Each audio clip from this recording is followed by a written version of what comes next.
Welcome back to From Dark to Light. I'm your host, Julie Crawford. Today's guest has lived through an unthinkable nightmare and come out the other side with incredible strength and resilience. At just 14 years old, Tanya Kach was groomed by her middle school security guard, kidnapped and held captive in his bedroom for 10 years. Her story is not only one of survival, but also of courage, hope, and the fight to reclaim her life. Tanya's journey reminds us why it's so important to talk about grooming, manipulation, and the signs we can't afford to miss. Tanya Kach, how are you today? I'm good. How are you?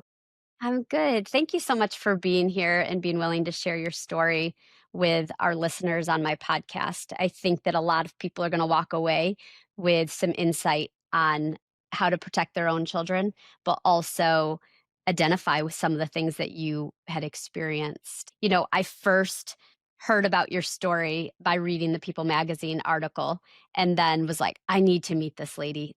This is incredible. So I appreciate you sharing your story because I can't imagine that it's that easy to do it over and over again. It is hard, yeah. So, since I connected with you and you're so gracious to be able to be on the podcast, I've also watched a movie that you have about your life. And it was executively produced by Elizabeth Smart, another survivor like yourself. And you've written a book, which is incredible, about your experience. Can you tell us what the name of that book is? Memoir of a Milk Carton Kid. Okay. And you know what's interesting is I think that so many of us in our 40s remember, oh, and older, can remember looking at those milk cartons with kids' faces on it like it was yesterday, which is kind of wild to think that you were one of those kids. But you have come out of that situation and you're thriving and you're doing well and you're happily married. And I can't wait to get to that. But can you take us back to what life was like prior to, you know, before 14 years old? What kind of kid were you like? What was home life like at 12, 13 years old? Well, you know, my childhood up until I was 7 was a pretty normal childhood with my parents being high school sweethearts and, them having a daughter and me. I'm an only child. Mhm. We went to Disney World, we went to the beach, we traveled, things like Yeah. that. And then when I was 7, my mom had a mental breakdown, and my mom just wasn't mentally well after that. And going through that basically broke up my parents' marriage. So they split up whenever I was 11. And my dad had full custody of me. So my childhood up until I was 7 was pretty normal up until my mom's breakdown. And then everything kind of spiraled downward after that. So at 12 or 13, you were living with your dad. Yes. And did you then move schools? Yes. I grew up in this little town called Monongahela in Pennsylvania. And my dad met a lady that he dated and then he wanted to move in with her. And we ended up doing that. And I moved to McKeesport, Pennsylvania. And I had just finished 7th grade at the time. So I was going into 8th grade. Yeah. This Yeah. was way back in 1995. Okay. And so how was that transition to a new school for you? Well, it was hard. I got bullied. Mm, I was regularly bullied and it was tough. yeah. Yeah. And did you have anyone at the school that you could confide in and talk to other than what will learn to be the predator that ended up harming you? But did you have anybody else at school, friends or teachers or anybody? I had some friends. With the one girl, our relationship was a love-hate relationship. One Hmm. day we're best friends, the next day we're fighting, Hmm. you know, Yeah, that typical. typical 13, 14. Yeah. Yeah. Yeah. And then you were having some trouble with your dad and not getting along with your new stepmom, is that right? Like at the Yeah. time too? Yeah. It's really Yeah. tough. We weren't Okay. getting along, and my dad just kind of forgot he even had a daughter. He just Mm. didn't care anymore, Yeah. you know? They had to have been so hard and lonely to start a new school at that age when life is already physically changing, everything's changing and mentally, and then not having your mom there, that had to be really, really difficult. And Mhm. so wow. So can you tell us how you first came to meet the school security guard and what that relationship in the beginning looked like? When I first met him, I was out of class early, going to woodshop to get a project that I had made, and then I had to go to my locker and get on the bus. And as I was on my way to my locker, it turned around the corner came Tom Hose, the head of security. Mhm. And, and at first he was kind of mean. He was like, well, where's your hall pass? And, what are you doing out of class, et cetera. And I had a hall pass. I showed him and then we ended up having a very nice conversation actually as I was getting stuff out of my locker, putting it in my book bag and I walked away from that conversation thinking to myself, well, he's not such a bad guy, Mhm. that he's kind of cool because I heard from kids before that, like, our security guards don't even look at him. He'll suspend you just for looking at him wrong and things like that. So Yeah, I steered clear, you right. know. Yeah. You heeded the warning until he started to be nice. So how old were you at this point when you first met him? I was 13, 13. going Okay. on 14. And looking back, what were some warning signs of grooming that, obviously you didn't recognize at the time, but you have perspective now? What were some of those early warning signs of the grooming? Well, the grooming started with him giving me money, to because I smoked cigarettes, so I Mhm. could go get cigarettes and whatever else I wanted to buy with it. And then he started buying me jewelry, and then little gifts here and there, like chocolates, things Mhm. like that, you Yeah. know. Yeah.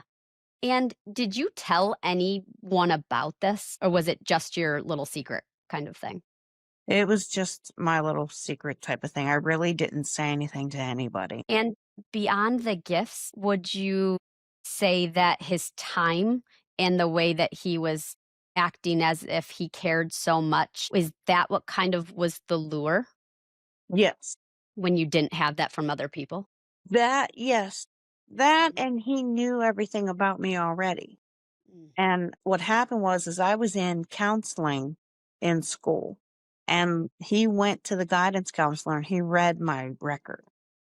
So he knew that my parents were going through a divorce. I just came from a broken home and, moved to this new city and Mhm. yeah.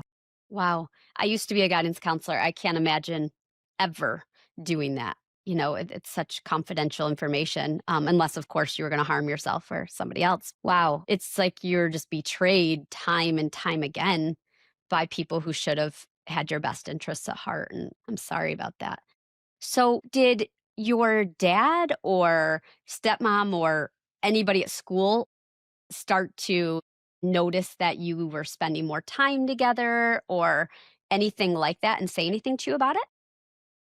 No, not really, to be honest with you. Not like the people that I would skip class with, they started to notice though that if we got caught, all of them got suspended, but I didn't.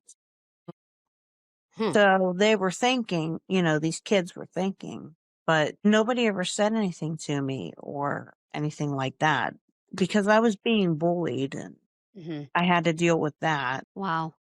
So, how long did this grooming process go on before it escalated to the next step? It went on for a little over 3 months. Okay. And did you at that time at 13 have a crush on him? Did you start to develop feelings? Like how did your own feelings escalate? I did have a crush on him. Mhm. I did start to get feelings for him because I'm this young girl that just wants love. Mhm. And that's the only thing I was looking for was love. Yeah. Yeah. I'm not getting it at home from my father. I'm not able to see my mom unless it's supervised visits, you Yeah. know, Yeah. and she was an hour away, Mm. from where we moved. Mhm. And, you know, it was just with all of that. So, when you say stuff like that, it makes me think like of my own experiences with coaches. And I remember I had a crush on a coach and Uh-huh. I was relentless. Like I really liked him and I was like, think 15. And I just kept flirting and flirting and flirting. And then he took me home one night, gave me a ride home from practice, and he kissed me. And I remember thinking, oh my gosh, okay, like I think I wanted this, but now I'm freaked out about it. And then from that point on, I was just like, at practice, I was just like, "Oh my gosh." And I think that in that moment, for me, I felt shame and like, "Oh, that was my fault." Like, I flirted so bad and so much that but in the end, it was like, okay, I was 15, he was in his 30s. Like, there's that boundary that was crossed. Yeah. But I can relate in some ways to, having starting to have feelings for somebody even though there's a different age, there's a different status of responsibility, all that, and it's just Yeah. unfortunately blurred. So what was that next step? He's given you gifts, he's given you money, he's given you cigarettes.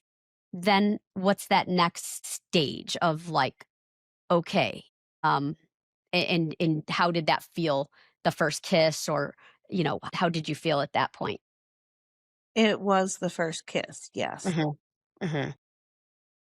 I was, skipping class, and I was under the gym stairs, and he found us and sent the person I was skipping class with to the office, Mhm. and I was gathering up my stuff, and after I gathered it up, you know, he's looking at me, in this very loving way, and I was up against the wall, and it happened, he kissed me.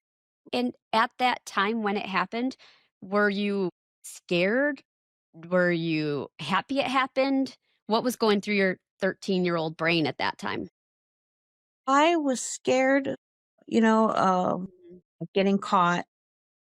I was scared. Not only that, like, that's the first time I ever kissed someone that's an adult, Right.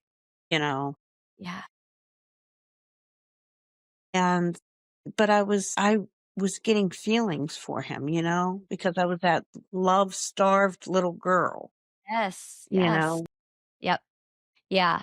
I can see how it's just like a recipe for a pet, like a predator, you know? Yeah. Just a perfect recipe. So it progresses and I understand were going to run away because life at home was not what you deserved or wanted. And can you tell us how it ended up that you ended up with him? So what happened was is he devised the plan for me to run away to him, and he wrote a map of the streets that I should take. He didn't live far. It was maybe a mile, you know. Wow. Really? Really, back then, it wasn't that far for me. Yeah, yeah. And, he wrote a map and everything and wrote down what streets to take. And I packed my bag the night before and I put it down by the furnace. And then the next morning, I got up, and when nobody was up, I grabbed my bag, changed clothes, and out the door I went. And at that point, did you think, were you scared? Were you excited? What were you thinking in that moment when you left? I was scared. I really was. This was taking a big step in my life. Now, I had run away before, but those were to friends' houses, you Yeah, know? So yeah, it's entirely different yeah. than running away to a grown man. Sure, sure. But the first place that I went to wasn't at Tom's house yet. It was Mhm, at Judy Sokol's house, the mhm. hairdresser. Yes, and I wanted to ask you about her, by the way, because in the movie, it shows she was just very compliant and complicit in all of what was going on. Was she ever charged later on with this? Yes, she was. Okay, okay. She Ooh, was. I have goosebumps. Good. It's good to know because mm, I do. Someone who sits by and watches things like that happen just as bad as the person doing it in my eyes. So we back up. You run away to his house, and did you think it was going to be forever? Did you think you weren't going to be able to go back to school? What were you told, or believed was gonna happen when you moved in with him or went to his house? When I went to his house and everything, I didn't think about school at the time, Mhm. because at this point I'm fully in love with him because and then, you know, I didn't within time of being there, that's when I found out it was a nightmare. How long until you realized, this is I want out"? A month. Because for the first month we were back and forth to Judy's house. Mhm, She didn't live far away at all, mhm. and it was walking distance. And we would go at night and get to her house.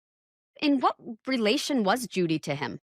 Just a friend Really? of Yeah, they knew each other for a very long time though. So, when can you explain what a normal day was like when you were at his house? He lived with his parents, if you can explain that, and his son. Can you kind of walk us through what that dynamic was like? He lived with his elderly parents, and his son lived with him. He was married once before, divorced, had custody of his son. And his son was 12, right? Only a few years Yeah, younger he than you, was 2 years younger than me because at this time I'm 14 and right? he's 12. Yeah. Yeah. Wow. Was he and they were sharing a room, he and his father? Yes. So Yes. now you come into the picture, and are you sharing the same bed? I am in bed with Tom, but Justin slept on a sleeping bag on the floor. He, like, made his own area to sleep. Wow, okay. Okay. Yeah. And so what was life like daily for you when you were in that bedroom? Well, every morning Tom woke me up because every morning he had sex. Every morning before he went to work and got a shower. That was like clockwork. Wow. So essentially you were sexually assaulted every day Yes, because you're not old enough to give consent. Can you explain, if you're able or willing, you had promised yourself that you were going to save yourself for marriage, right? You had faith, and can you tell us about that? I did. I made that promise to God that I would wait Mhm, till I was married. And, even Tom threw in my face, well, that promise went out the window. But mm, he also drilled into my head that he was the only one I had ever been with, and that, that's it. We're together. We share that bond. mhm, We're together forever, mhm, and I already was very upset that I had broken this promise to God. And mhm. so I was thinking, back then, well, if I stay with him, then God won't be so mad. Wow. Okay. So you wake up every morning. Sorry to keep going back and forth. You wake up every morning and have to endure that, him essentially sexually assaulting you. And then he goes to work. And then what? Uh, I normally went back to sleep, Hmm. but then, I would wake up. There was a TV in the room and a radio, and I had headphones that I could use. And that way I could watch some TV or listen to some music. But most of my time was just spent just sitting there, really. And his parents lived in the home. So you had to be really quiet, right? Yes, I had to memorize the floorboards to where they creaked so I did not step on them while he was at work. And I felt like a dog waiting for its master to come home from work. And can you tell us about the bathroom situation? I had to go to the bathroom in a bucket. And that's the same bucket I used to brush my teeth over. How did he justify this to you? I had to go to the it was just like in the movie. I had to go to the bathroom really bad like that, and Tom came home from work and he just shoved the bucket at me and a roll of toilet paper. And during that, you said after a month you were like, "Okay, I want out." Um, Yeah. you pack up your stuff and you're like, I'm done." And what happened? He threatened to kill me. Mhm. And then the threats got worse after that. He would kept hinting around, I own you, Mm, you are mine. I mhm. can do whatever I want with you. and he put the fear of God in me. Yeah. So the mental torture and manipulation is what, because I know so many people are like, well, why didn't you run? Right. People say that all the time to victims or survivors of this. And it's like, the mental handcuffs can be just as bad as as a physical one. And can you tell us a little bit about that? I mean, Yeah. I mean, it's that, and also what he did to me was he would throw guilt trips on me and threaten to kill himself if I left him. So that was another mental hold that he had on me, because I didn't know that you can't really be blamed for somebody committing suicide. You know what I right. mean? But he told me I would be responsible for his death. Yeah. And that scared me as well. And didn't he also tell you lies like nobody wants you or nobody's looking for you, all of that kind of thing? I was told I was stupid every day for 10 years. Every day. I mean, he always called me stupid. I'd have to be taken care of. I can't ever take care of myself. Um, Wow. So how long was it until well, no, let me back up. How were you able to cope mentally and emotionally within such an isolating environment? What made you keep going? I prayed a Mm, lot. mhm. My relationship with God was growing stronger, and I prayed a lot. Did you ever consider, which I'm just thinking if it's myself, being in this situation, did you ever consider killing him? No, I didn't. You didn't. No. Okay. I mean, you're better than I am. Just I'm thinking. And you know, how many years, I know the answer and I cannot believe this, but how many years until you were actually able to go outside again? 4 years. 4 years. No doctors, no dentists, no anything, right? No, none of that. What happened when you did get sick or if something happened? He just made you suffer? Yes, he did.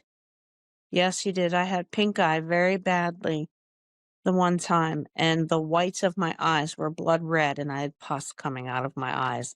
And all he gave me was a bottle of Visine, and he gave me a wet paper towel to put over my eyes. That was it. It was always if I had a cold or the flu, it was always, suck it up, you're fine. Wow. Even though you got everything essentially from him and his son probably because Yeah, you never left. yeah. So at 4, when you were able to go outside, can you tell us what that was like the first time after 4 years? Oh, I was like a deer in the headlights. I was afraid to talk to anybody, to even look at anybody. I couldn't look at anybody in their eyes. Yeah. I was just scared to death, but, you know, and it felt like a magnet, like I had to get back to him, Mm, do what he here. says to do and then get back to him to make him happy.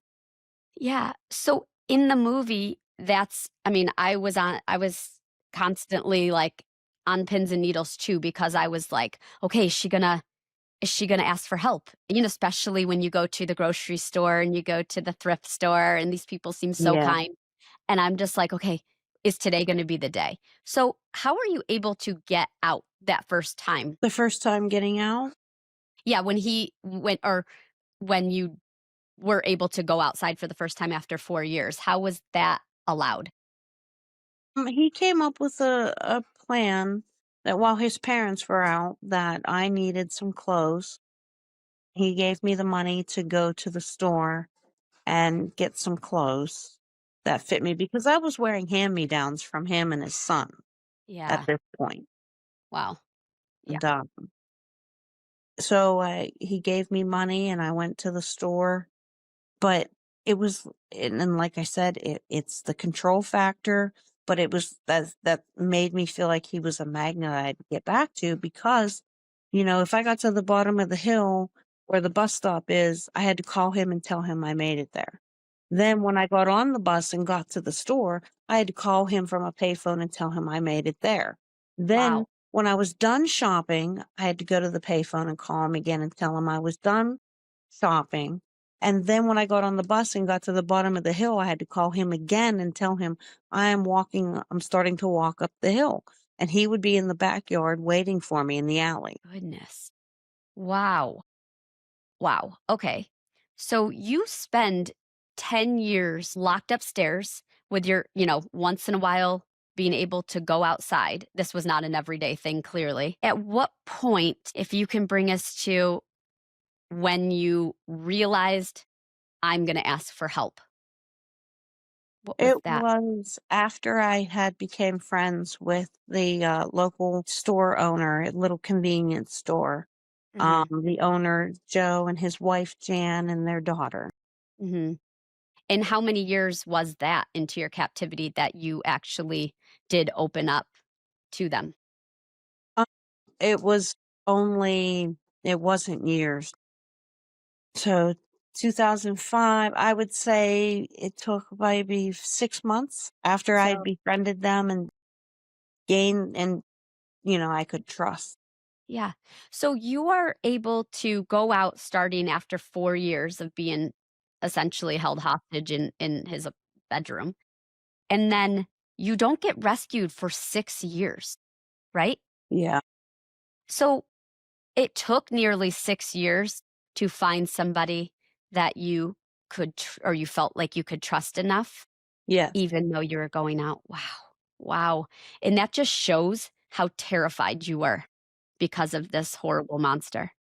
So, can you take us to the day that you tell Joe about who you are and your situation? Yes, I go up to his store and he was pressing me with questions, because he just knew something wasn't right. Him being a father and a husband and everything, like he just knew something wasn't right, with me. And I just broke down and I just started crying and shaking. And I told him, and I blamed myself. I said, Joe, I did something so horrible in my life. Mhm, And he was like, what? And I blamed myself. And I told him, I'm Tanya Nicole Cash. My name isn't Nikki, mhm. because Tom had given me a new identity of Nikki, you know. Right, right. But, Wow. And and so you devised a plan, right?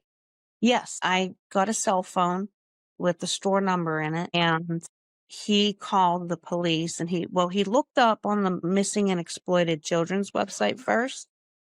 And then he called the police to get the ball rolling. And I did everything normal that day.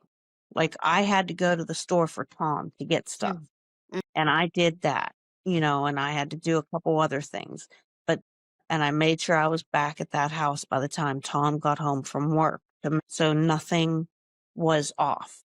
right, right. I was so scared until the police finally showed up. Wow. And can you tell us what that was like when you were rescued? Yes. I was sitting in the living room. I was sitting in the living room, and all of a sudden, I see this detective look into the window.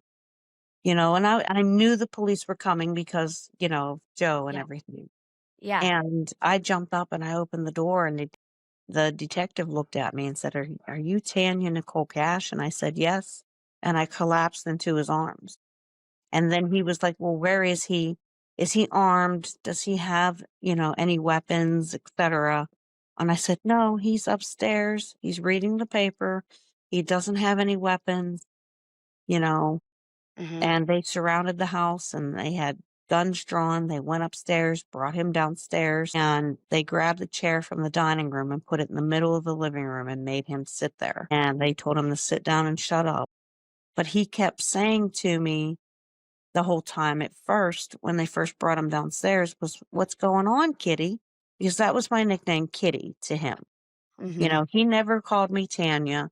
He didn't mm, call me Nikki. It was Kitty. mm. And he's like, "Well, what's going on, Kitty?" Thinking I'm gonna defend him. And it Wha was at this point that I had the courage and the nerve to say to him, "It's over. Over."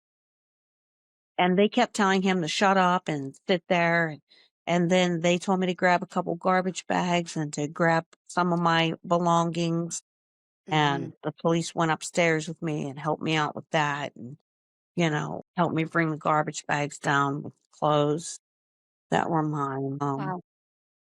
And when I was walking out that door for the last time in that house, as I took a step out the door, Tom screamed at me, Judas, because I betrayed him. My goodness. Wow. And Meanwhile, he betrayed you every single day. yeah, but and him knowing how Christian I was, am, Mm. and my relationship with God and everything, he knew, where it would hurt me. And that's why he screamed that at me because that really hurt me as a Christian. Wow. Now, I know from the movie, whether this is true, his parents were there and acted shocked, like they had Yeah. no idea. And I know that he had devised a plan that maybe a year prior, his dad was getting sick. So you would kind of be his live in girlfriend and help out. But Yes. they didn't know you had been living there for 10 years. No. So was his mom as mean to you as she was portrayed in the movie? Yes, absolutely. Yes. Wow. That woman did not like me. She did not like me. Wow. Okay. And was his son ever interviewed about what happened? No. By the No. police, you mean? Yeah. Yes. Yeah. Yeah. Okay. I thought you meant interview, like TV interview or something. No, no, but I just wonder, was he ever kind to you or did he Yeah, treat you badly too? he was kind, and then there were times he treated me badly because, when he became a teenager, he hit on me. Mm, And I tried to tell Tom about it, and Tom said that his son would never do anything like that, and he didn't believe me. Yeah. geez. It's just like one pattern after another to keep repeating itself.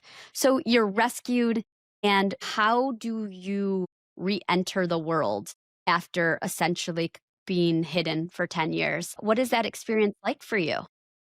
Well, it was hard. It was really, really hard. It was difficult to adapt to society again.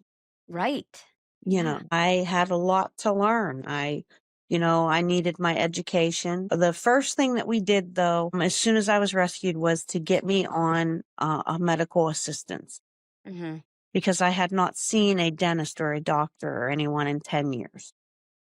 And what were the ramifications of that? With the dentist, I had to have 7 root canals done, and I lost some teeth as well.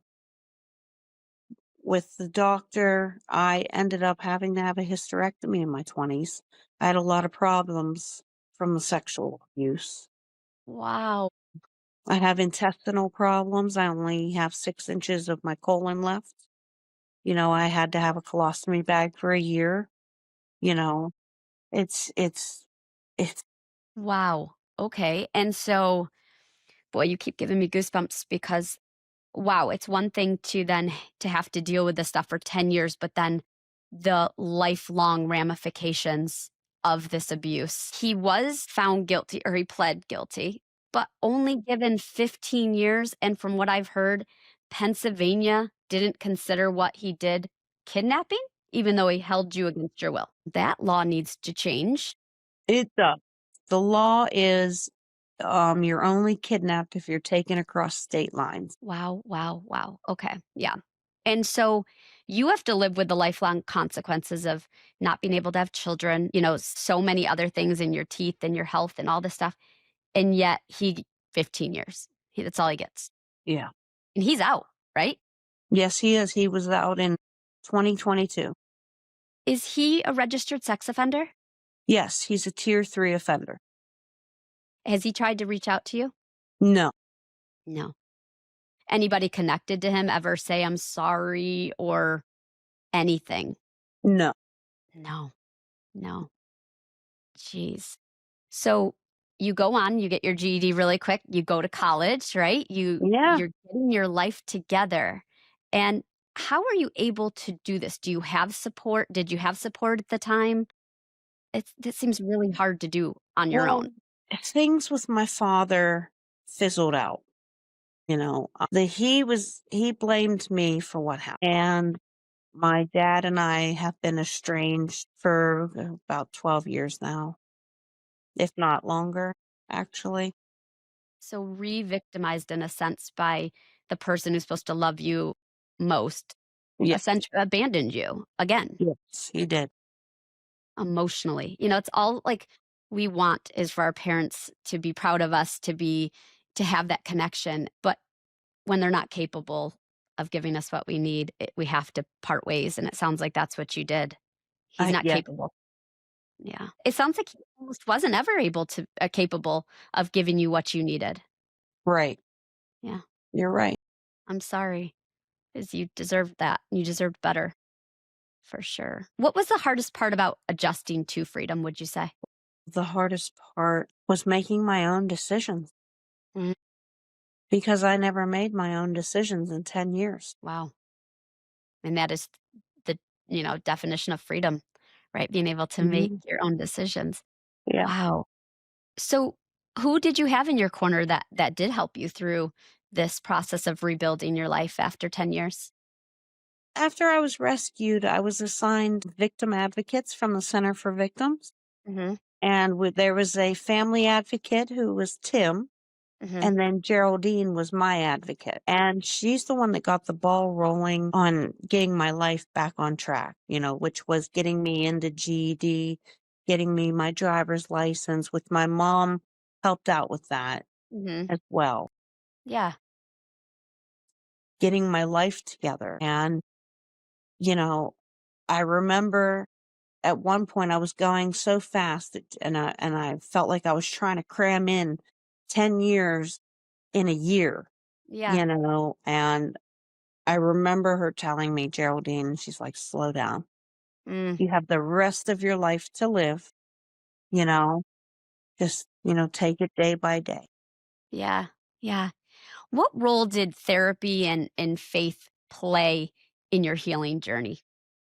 Well, it played a huge role, huge, huge role. After I was rescued, I joined a church and I was heavily involved in the church for a number of years. And my relationship with my mom kept getting better and better. We went through intense therapy together. Yeah. Good. It's nice that she was willing to. It Yeah, says a lot. he was, my father wasn't. Mhm. Wow. Wow. Was there a turning point when you felt yourself shift from a victim to a survivor where you were like, "I've got this"? Yeah, I would say it was a couple years after I was rescued. Mhm. It took time to really put in my head and for me to actually realize, like, it's not my fault because I Finally. blamed myself so much. Wow. Wow. What have you learned about yourself and your strength through this experience? That I am stronger than I thought that I definitely was, Mm. but I wouldn't have that strength without God. Mm. Wow.